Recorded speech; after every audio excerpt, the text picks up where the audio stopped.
లేకపోతే మీకంటే చిన్న హోదాలో ఉండే ప్రభుత్వ అధికారులను నియమించలేదు ఈ ప్రభుత్వం ఆలోచన చేసి ఒక గ్రూప్ 1 గ్రూప్ 2 అధికారులను నియమించాలి అనంటే ఆ నియామక ప్రశ్నపత్రాల నుంచి పోటీ పరీక్షల నిర్వహణ వరకు అవగాహన ఉన్న నిష్ణాతులైన వాళ్ళు ఆ బోర్డులో ఉండాలని రిటైర్డ్ డీజీపీ మహేందర్ రెడ్డి గారిని మీ పబ్లిక్ సర్వీస్ కమిషన్ చైర్మన్గా అందులో సభ్యుల ప్రొఫెసర్లను రిజిస్ట్రార్లను బాగా చదువుకున్న వాళ్ళను తెలంగాణ రాష్ట్ర నిరుద్యోగుల యొక్క ఆలోచనను ఒడిసి పట్టుకునే వాళ్ళని నియమించిన అన్ని రకాలుగా జాగ్రత్తలు తీసుకొని ప్రశ్నపత్రాలను జిరాక్స్ సెంటర్లలో అమ్మకుండా కఠినంగా వ్యవహరించి మీ పరీక్షలను నిర్వహించి ఫలితాలను ప్రకటించడం జరిగింది. మీ ఎన్నికైన సంతోషాన్ని ఒక్కరోజు కూడా మీకు మిగిలించలేదు. మీరు కోట్ల రూపాయలు పెట్టి ఈ ఉద్యోగాలను కొనుక్కున్నారు, ఈ ప్రభుత్వం ఈ ఉద్యోగాలను అమ్ముకున్నది అని కొంతమంది గిట్టని వాళ్ళు, కొంతమంది నచ్చని వాళ్ళు, కొంతమంది రాని వాళ్ళు ప్రచారం చేయడే కాకుండా న్యాయస్థానాలలో లీగల్ లిటిగేషన్ మొదలుపెట్టిండ్రు.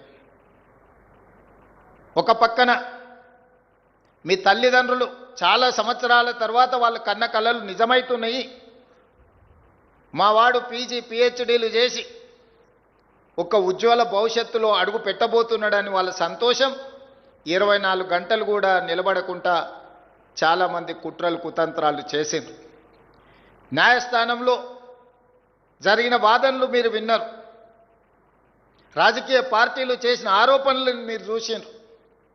ఎక్కడ కూడా ఈ ప్రభుత్వం ఒక తప్పు చేయలేదు, ఈ ప్రభుత్వం తప్పులకు అవకాశం ఇయ్యదు, ఈ పిల్లలు మెరిట్ మీదనే ఎంపికైనరు, వాళ్ళలో ఉన్న నైపుణ్యమే వాళ్ళని గ్రూప్ 1 గ్రూప్ 2 అధికారులను చేసిండ్రు.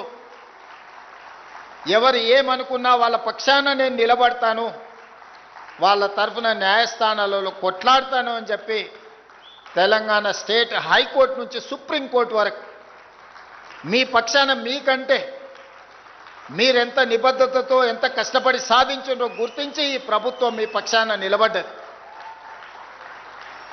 న్యాయస్థానాలలో మీ వాదనను బలంగా వినిపించడం జరిగింది. సింగిల్ జడ్జి దగ్గర మీకు వ్యతిరేకమైన నిర్ణయం వస్తే డివిజనల్ బెంచ్లో అప్పీల్ చేసి మీ పక్షాన బలమైన వాదనలు వినిపించి అన్ని న్యాయపరమైన చిక్కులను ఛేదించి ఈరోజు మీ తల్లిదండ్రులు కన్న కలల సాకారం చేయడానికి మీతో పాటు ఈ ప్రభుత్వం కూడా సంపూర్ణంగా కృషి చేసి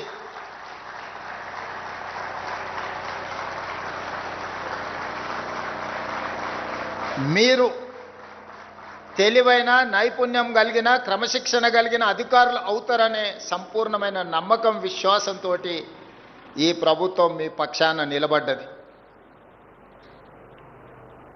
ఒక అధికారి కావడం అనేది ఒక జీవితకాల లక్ష్యం. ఒక అధికారిగా గుర్తింపు గౌరవం పొందాలి అనంటే మీరు 30-35 సంవత్సరాల మీ సర్వీస్ కాలంలో నిబద్ధతతో పనిచేయాల్సిన అవసరం ఉన్నది. అధికారులం అయిపోయినాం కదా, అవకాశం వచ్చింది కదా అని మన బాధ్యతను మర్చిపోతే మనుషులుగా మనం పతనమైనట్టే. మనం అధికారులుగా మన బాధ్యతను విడిచిపెట్టినట్టే. అందుకే యువమిత్రులారా, ఈ తెలంగాణ రాష్ట్ర ప్రభుత్వం మిమ్మల్ని కుటుంబ సభ్యులుగా భావిస్తుంది. ఈ తెలంగాణ రాష్ట్ర ప్రభుత్వం మీరే మా ప్రతినిధులుగా భావిస్తుంది. ఈ ప్రభుత్వం ప్రవేశపెట్టే సంక్షేమమైన అభివృద్ధి కార్యక్రమాలైనా అత్యంత నిరుపేదలకు చేరాలి అనంటే మీరు ప్రదర్శించే చొరవనే ఈరోజు ప్రభుత్వం యొక్క సంక్షేమ పథకాలను ప్రజలకు చేర్చగలుగుతాయి. ఓ ఇందిరమ్మ ఇల్లు ఇవ్వాలన్నా, ఓ పేదవాడి రేషన్ కార్డు చేరాలన్నా, ఒక సన్నబియ్యంతో పేదవాడు కడుపు నిండా అన్నం తినాలన్నా, లేకపోతే 200 యూనిట్లు ఉచిత కరెంటు పేదవాడి ఇంటిలో వెలుగులు నింపాలన్నా, లేదా రైతుకు రుణమాఫీ జరిగి ఆ రైతు కళ్ళల్లో ఆనందం చూడాలన్నా మీరే మా కళ్ళు, మీరే మా చెవులు, మీరే మా ప్రతినిధులు.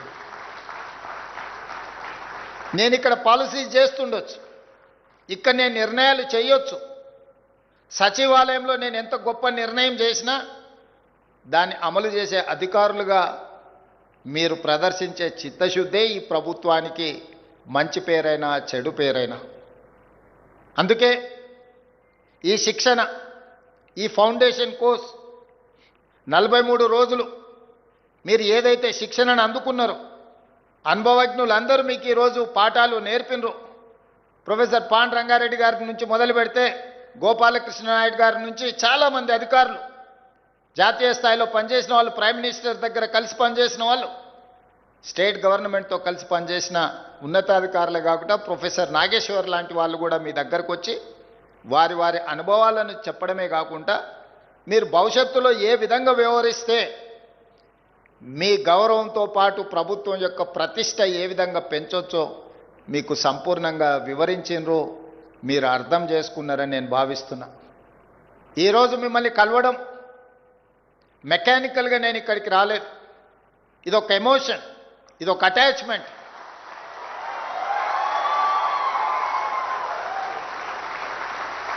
తెలంగాణ రాష్ట్ర ప్రభుత్వంలో మీరు చేరుతున్నది ఉద్యోగం కాదు, 4 కోట్ల తెలంగాణ ప్రజలతో కూడుకున్న భావోద్వేగం. తెలంగాణలో మీరు ఒక బాధ్యత నిర్వహించడం అంటే ఒక భావోద్వేగం. ఇది మీ జీవితకాలం గుర్తు పెట్టుకుంటారని నేను ఆశిస్తున్నా, గుర్తు పెట్టుకుంటారని నేను విశ్వసిస్తున్నా. అందుకే మిత్రులారా, సరిగ్గా 8 సంవత్సరాలు 26 నుంచి 34 జనవరి ఫిబ్రవరి లోపల మీలో చాలామంది ఐఏఎస్లు అవ్వడానికి అవకాశం ఉంది.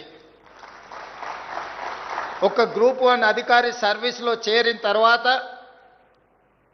8 సంవత్సరాలు పూర్తి చేసుకునే సమయానికి మీకు ఐఏఎస్లుగా అయ్యే అవకాశం వస్తుంది. మరి మీలో ఎంతమంది చిత్తశుద్ధితోని ప్రజా జీవితంలో ప్రజలకు సేవలు అందించే ఐఏఎస్లు అవుతారో తప్పకుండా నేను ఉంటాను, నేను చూస్తాను. మీకు